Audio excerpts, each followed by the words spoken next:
It's not that shocking to me anymore because studies are literally finding microplastics in every organ of the body. It crosses the placenta, it is in the brain, the penis, the testicle, the prostate. The plaques that had microplastics, those patients were more likely to actually have a stroke or some kind of clinical event. The IV that is in the patient is made of Yes. plastic. I mean, Yeah. scary thinking about it, but we're literally Yeah. infusing microplastics into people in Yes. hospitals. Welcome to part one of our three-part series where we deep dive with leading experts into the field of medicine.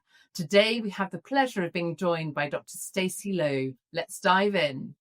So I think firstly, I've got to put it out there. I don't know any surgeons who are passionate about environmental health, which makes me think I need to rethink my friendship circles. So a lot of my surgical friends, they talk to me about robotic technologies, size of screws, that sort of thing. But I literally don't know any of my surgical colleagues who are really interested in microplastics, the diet and so on, and how it impacts upon their line of work. So this is really exciting to speak to you. But can I just ask what made you get into this environmental health and its link to urology? Well, actually, the first thing that happened was I was giving some lectures at a meeting in Australia, and it was in 2019 when those terrible wildfires were happening Yeah, there. I don't know if maybe you saw on TV all the absolutely. koalas burning and Yeah. everything. And so that was my first personal experience with being in a place that was totally filled with smoke. You literally could not set outside or breathe the air. It was Wow. so dense there. Mm, And it just like really was shocking to me to see firsthand how these environmental exposures can really affect health. And it was there actually that I heard a lecture about diet and just how much of an impact that has on the environment. And so that got me started on this whole field of research. So that yeah, experience was really life changing. absolutely. Absolutely. And interestingly, do you feel like colleagues are taking a similar interest in this field or not really? Do you still feel like a sort of bit of a pioneer? Actually, I do, especially in Europe, because this was the Great. second year in a row that they had talks dedicated to this at the European Association of Urology meeting. In fact, Fantastic. this year it was an entire session just on this topic. So I do think that there's enough interest to spur, at least more open dialogue and more research into how we could do better. Fantastic. And out of interest, how are your patients how do they respond to you, if you like, in terms of when you start to ask them about diet, microplastics, etc., when talking to them about their urological health, how does it kind of land? I mean, I think it differs. Certainly, for a lot of people who are newly diagnosed with cancer, they really want to know, is there anything I could do that could improve my chances? Yeah. And so many people are actually extremely receptive to lifestyle modification when they're facing a new diagnosis of cancer or some other health issue.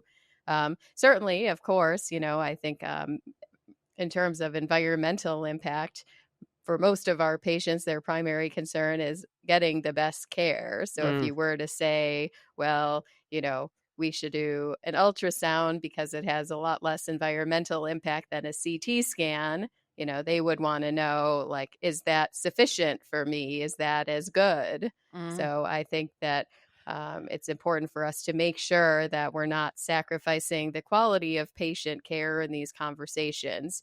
That being said, I do think there are a lot of opportunities where there's clinical equipoise, as we say, or where there's more than one option that the guidelines allow us to choose between without any superiority. And mm. so, in that case, I think it does make a lot of sense to consider which of these equally reasonable choices has the least environmental impact. And perhaps for some people, that could be the tiebreaker. Like, well, I don't know which of those to do. Yeah. So I would love to see in the future more guidelines actually showing, for example, the emissions between different choices and just see how people respond to that if they care. Yeah. Absolutely. So to hone in a bit more on microplastics, you recently participated in a session at the European Association of Urology that included research showing microplastic particles in testicular tissue. which is frankly shocking. How does your grant aim to better understand the potential impact on cancer risk given this finding? Yes, absolutely. I mean, honestly, it's not that shocking to me anymore because studies are literally finding microplastics in every organ of the body. It crosses the placenta, it is in the brain, the penis, the testicle, the prostate. And so, you know, just like these are found in the depths of the ocean and Mm. basically every corner of the earth, they're also found in every corner of our bodies. We have a new grant where we're looking at the relationship between microplastics and prostate cancer. So we're actually looking at prostate tumors to see, are there microplastics? Does the amount of microplastics that we see correlate with the grade of the cancer?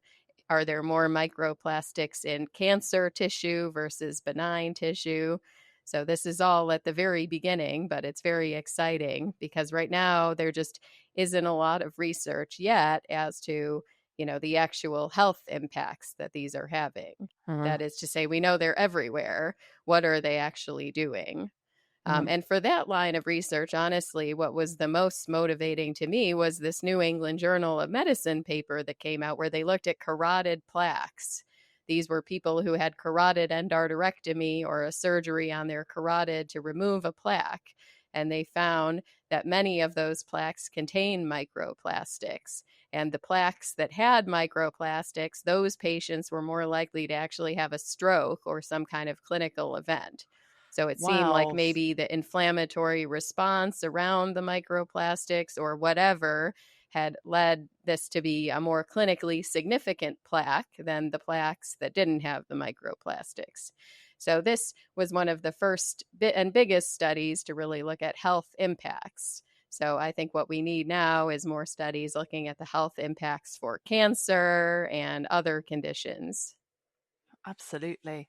Gosh, that is fascinating. And out of interest, is it a case of the line was drawn in the sand as to sort of there was tissue, there was a point in time before which microplastics were found in tissue and a point in time after which they were? Do you know of what the timeline in terms of how long microplastics have been building up in our tissue? Oh, I think that this has been going on for some time just because plastics have been around for decades now. Indeed. Yeah. We eat them, we breathe them, Yeah.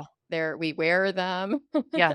I mean, at this point, even if you really tried, I mean, when I started doing this research, I thought, okay, I've got to go on a forensic expedition and try to get as much plastic as possible out of my household. No more plastic Tupperware to store Yes. food. That was easy to get rid of.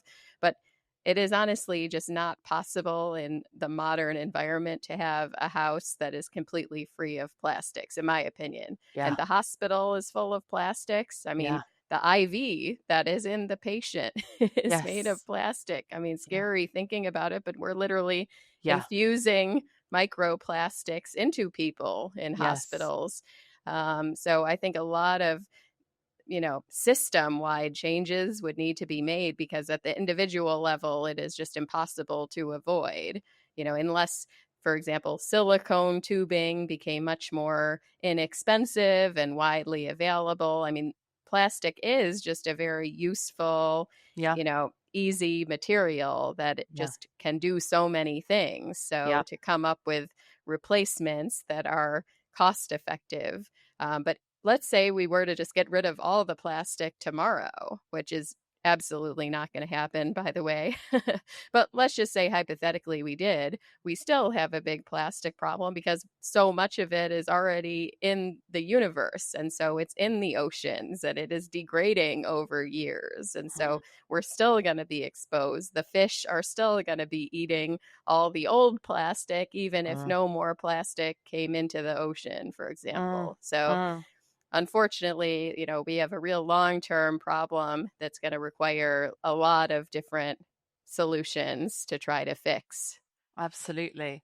And given that it is so ubiquitous, you almost wonder whether that solution, and I'm sure it's already being looked into, is the immune response of the body to plastics in its environment. Imagine the idea of sort of us all undergoing vaccinations to sort of, you know, uh, just sort of respond differently to plastics. Could you foresee that being a thing? Yeah, I think, like I said, I think there has to be multi-pronged solutions. Like, is there a scavenger, some kind of Yeah. algae or microbe that can Yes. eat the plastics, Yeah. in our gut or in the ocean? I mean, people are looking at all kinds of solutions. So it'll Yeah. be very interesting to see where this goes. But at the Absolutely. moment, we don't even understand the full health impact that these Indeed. things are having. So I think, you know, understanding that, and if it is a really significant health impact, hopefully that will drive more change, Yeah. more legislation to get rid of plastic in certain contexts and things like that. Absolutely. So we've mentioned microplastics in testicular tissue. Is there research also looking at microplastics in female genitalia? And of course, thinking about the use of tampons and other sanitary products. I'm assuming so. Yes, absolutely. Yep. Mm, There definitely is research on that. I mean, and also a lot of research. I mean, probably the most research has been on reproductive implications and absolutely. transmission of microplastics from a pregnant mother to the developing fetus. And Mm, so that does happen. mm.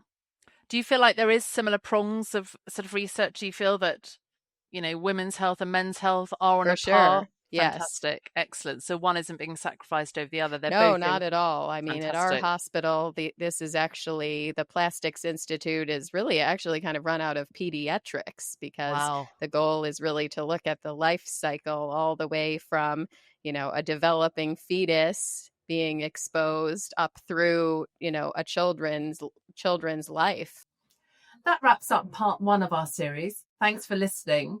Be sure to join us for part two, where we continue the conversation and uncover even more valuable insights.